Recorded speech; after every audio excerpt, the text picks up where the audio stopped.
I hate to cut you short, Barrett, but we are joined by a very special guest here. Mark. Oh, wow, there he is. What's going on, fellas? How y'all doing? Appreciate you, bro. Appreciate you. Temple Owl in the house. Yes, go ahead, Harry. Yes, sir. VCU and Temple. I mean, yeah, but I claim Temple, though. I claim Temple. Right. In Philly, you do, right? There you go. When I'm in Virginia, I'm like, VCU. You know, I'm just And you know what? Nobody would fault you for that. Play your crowd, know the audience, right? Know the room, Mark. You're doing really well. Well, Mark, thanks for joining us. And I heard you unload last night on Ben Simmons, and they even replayed it on the Sports Rise this morning every 15 minutes. And for those that weren't able to hear it, I'd like to give you the floor again. Well, I mean, I was just disappointed. I was disappointed in first of all, the collapse, the meltdown. 26 points is a large lead to give up. And I think when it comes to certain players, when you're labeled, Shake, Maxey, Matisse, Furkan, Dwight, those guys can have off nights. Those guys can have nights where they don't bring it offensively. But when you're a franchise guy, when you're supposed to be part of that big three, it's very important that you give it your all and you go out guns blazing. It's important. And like, I know Tobias didn't play good at all either, but he did attempt 11 shots, and that's better than 4. That's making an attempt. That's trying to do something. 4 attempts to me screams problem. The foul shooting will come and go because he's not a great foul shooter. The nerves get to him. But as far as 4 attempts, that cannot happen. It just can't. Looking at that team, man, and it collapsed in this fourth quarter. And I look at, I've been on teams where when things start, becoming unstable, we have one guy on the team that we can look to, one guy that can rally the troops, 1 or 2 guys, as far as being in that locker room that can get things going. Where is that guy besides Embiid for this team? I mean, even if it's a coach. He's playing in Miami. I do think Tobias, and believe it or not, Danny Green. Danny Green's a 3-time champion. You better believe that they listen when Danny speaks. But it's kind of different when you're not on the floor.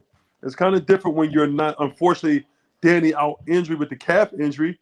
It's kind of like you become another coach at that point. Unfortunately, you're not really part of the game. You're not in the game.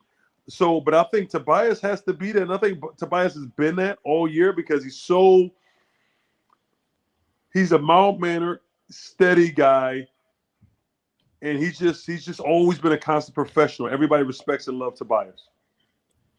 Mark, I'm curious, in hindsight, and we all have the benefit of it now, what should the Sixers have learned just immediately from that previous loss where they blew the 18-point lead that should have been applied last night to prevent that from becoming an L? Look, I understand the Hawks are going to make a run, but I can't imagine there wasn't something that should have been glaring that they could have learned from immediately following Game 4 to help prevent that becoming an L last night.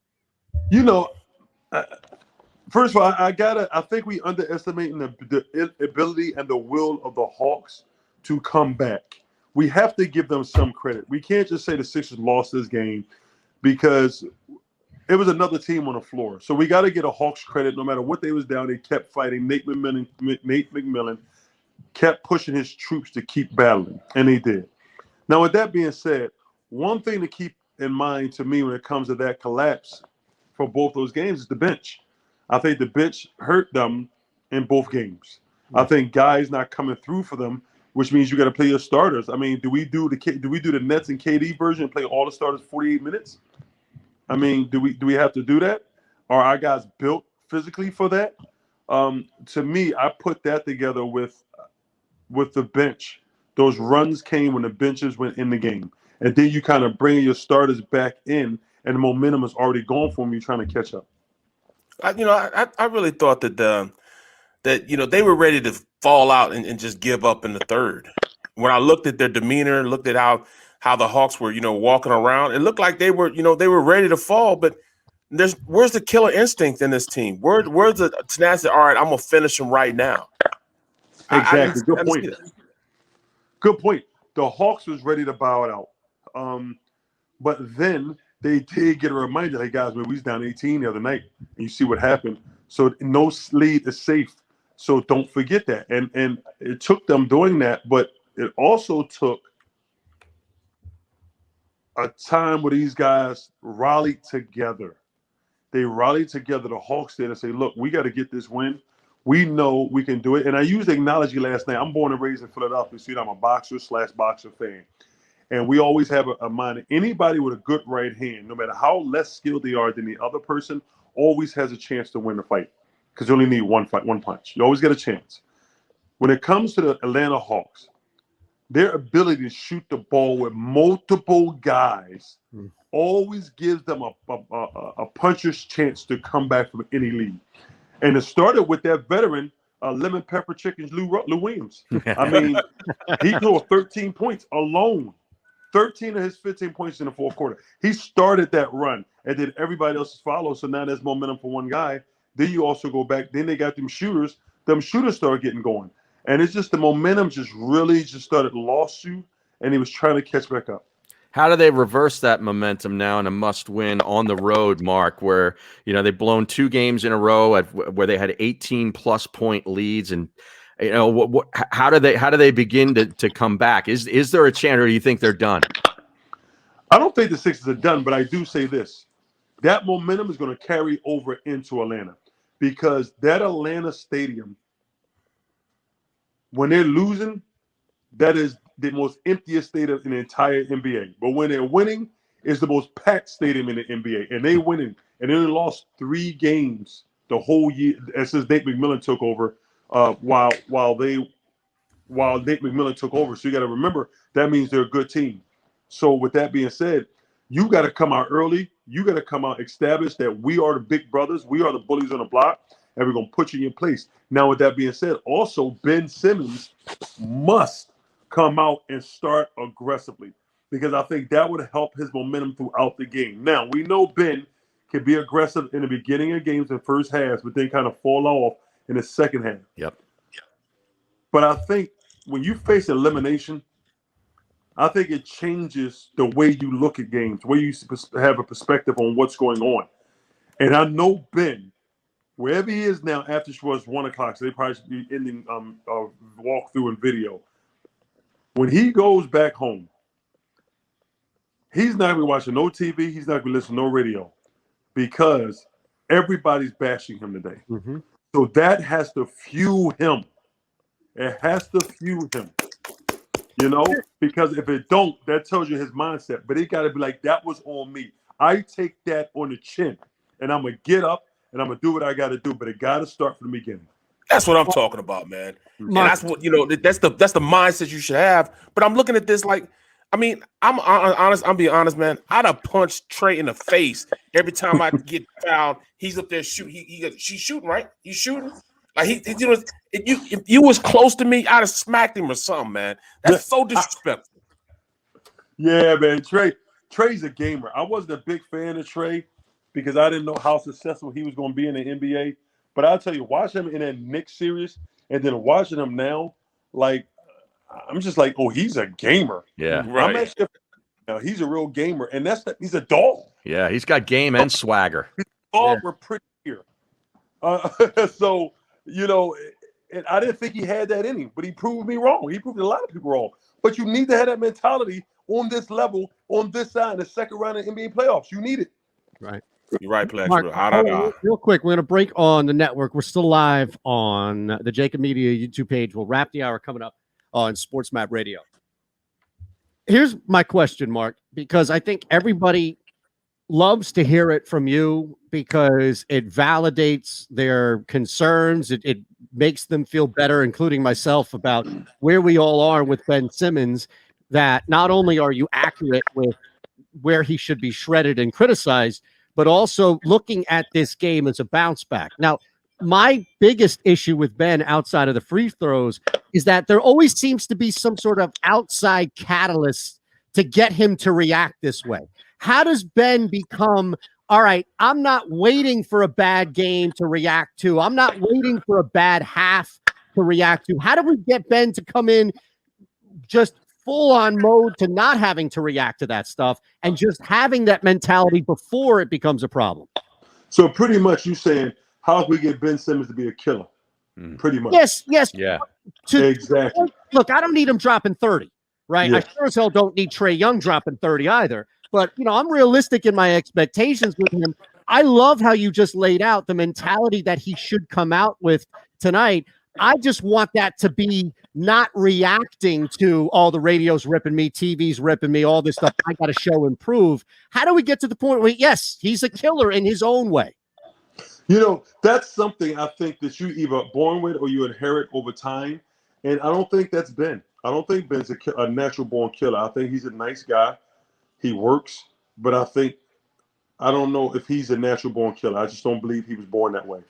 But I do say this. I prefer for him to at least take the outside criticism and let it fuel him when it is outside criticism than him not have it at all. And I've been teammates with a lot of players who could have been stars in this league, but they were not, no matter what you did or say to them, they just didn't become killers. They just stayed too mellow and too cool, and they never got past average ability in the NBA. So I'll take the point that he needs outside criticism and fire to fuel him to be great. I'll take that and I'll live with that. I prefer for him to have at least some form of killer in him than none. So I better see that bull with the snorting emoji. Yeah, that is the snorting emoji. Listen, if we don't see that tomorrow, he better not come back. He better go back to college. He better go to California or something. He needs to go and beat something. But like I'm telling you, so Amy, for doing myself, we was on the air last night. It was like, man, we should have Uber here. Our car gonna be destroyed when we leave here. Yes. Because the fans are mad. It's a clip going around with somebody interviewing someone in the parking lot afterwards, and he wasn't angry. He was just hurt. And I think that's how Philly fans left that game. That's how Philly fans woke up this morning. We were just hurt. Hey, Mark, you got to help us out with something because Amy was on with us a week or so ago. Here we go. Timed Barrett out for being the guy in the building that doesn't check his email, that doesn't respond to text, that just doesn't tweet stuff out to promote. Nothing. You wouldn't even know it that he was an employee unless you saw his badge that got him in and out of doors. Is that accurate? No, man, I see Barrett busting his chops and working, man. I tell him that. I work hard. Man. I just don't He's go to working meetings. hard. Yeah, like he definitely preps. He busts his tail. He's great on TV. He just doesn't check it. He just doesn't get back to anybody. Listen, he is officially retired from football. His body's able to heal every day. Right. So he's like, man, I'm just living the life, and my favorite phrase is be a bird and live free. And that's what my man B is doing. Appreciate it, dog. Appreciate it, man. Look at that. A far cry from Amy Fadul just letting him drown out there when he was looking for a life preserver. Amy's like, nah, he doesn't check anything. Yeah. Mark, man, we appreciate it, man. Thanks a lot, man. Appreciate Thanks, you, Mark. coming on. Great stuff. Really, Mark. Thank you, sir. Fantastic. Anytime, guys. Anytime. Love it. Gotcha, All right, bro. guys. Great Marc Jackson joining us. I love the mentality too. Yeah. But He was right about that, man. I mean, now that killer instinct, you say it all the time, Harry. You need to see that snorting emoji. And when you don't see that, you got a problem with it. We got to see that snorting emoji. That needs to manifest itself into him. Right. You know exactly. what I mean? Anybody can tweet an emoji. yeah, that's right. You know? The more you tweet about it, the less I know you care about it. Right. Well, right. every time he's tweeted it, he's had a damn good game, man. So whatever it takes, if it takes to tweet emoji, everything. I loved Eitan's question though about the outside motivation that's necessary. It's like, it's a bad game and having, the radio go crazy on you, or it's Doc challenge you in the locker room at halftime. There always needs to be this other thing to get him to react. And why is that? I don't understand it because when you're at this level, and you're one of the top athletes in the world, it's a reason why you're a top athlete in this world. You're a self-motivated person. Exactly. You don't need much from anybody else to get you going in the right direction. You want to be great. That's why you're doing the things to be great. Right. He's been put in a position where he's had the best coaching. He's had, his pops was a player. He's that guy. He's blessed with athletic talent, above and beyond. I was looking at him the first half, and I just looked at how quick Ben is. I was amazed on how big and how quick he can get to certain places. I mean, he's so fast, but yet he doesn't go to the basket with the same type of ferocity that I've seen other. Like, you look at little Trey.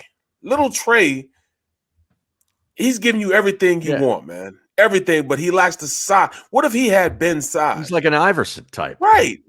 Yeah.